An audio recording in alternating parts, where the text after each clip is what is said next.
আমরা যেটা বারবার দাবি করে আসছি, ত্রিপুরার নেশাযুক্ত তার আরও এক জ্বলন্ত দৃষ্টান্ত পাওয়া গেল পুলিশের এই অপারেশন থেকে। প্রায় ৮০ লক্ষ টাকার এই মুহূর্তে নেশাদ্রব্য আটক করে দেখালো কলমচোড়া থানার পুলিশ। কলমচোড়া থানার ওসি দায়িত্ব পাওয়ার পর থেকে সাফল্য একের পর এক আসছে, সেটা আর বলার অপেক্ষা রাখে না। প্রায় ৩৭,০০০ ইয়াবা ট্যাবলেট সহ ২ কুখ্যাত নেশা কারবারিকে আটক করেছে কলমচোড়া থানার পুলিশ।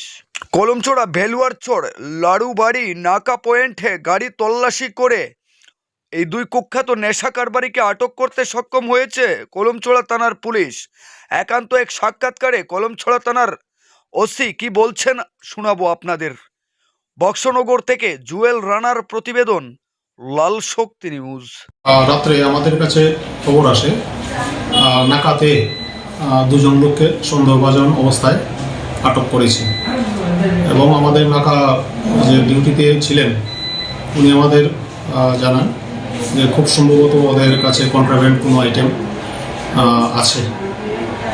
সেই খবরের ভিত্তিতে আমি নিজে শুক্র ৩ থানার কনস্টেবল এবং টিএসআর নিয়ে আমরা ২ জন সাক্ষী সহ আমরা আমাদের লালবাড়ি নাকা পয়েন্টে আমরা যাই।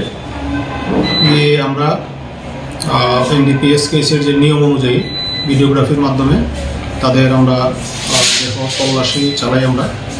তো ওদের ২ জনের দেখি গামছা দিয়ে ইয়াবা ট্যাবলেটের বান্ডিলগুলি বাঁধা ছিল।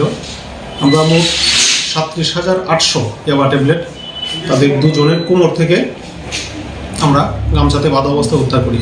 এইগুলি সাক্ষীগণের উপস্থিতিতে আমরা চেক করে কাউন্ট করে ওয়েট করে আমরা সিজ করে তাদেরকে অ্যারেস্ট করে আমরা থানায় নিয়ে এসেছি।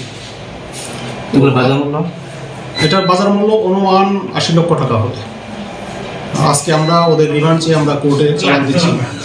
ওদের জিজ্ঞাসাবাদে আরও জানতে পেরেছি মূল মালিক মাহাবুল আলম, ওর বাড়ি বক্সনগর এলাকাতেই। ওকে আমরা অ্যারেস্ট করার ব্যবস্থা নিচ্ছি।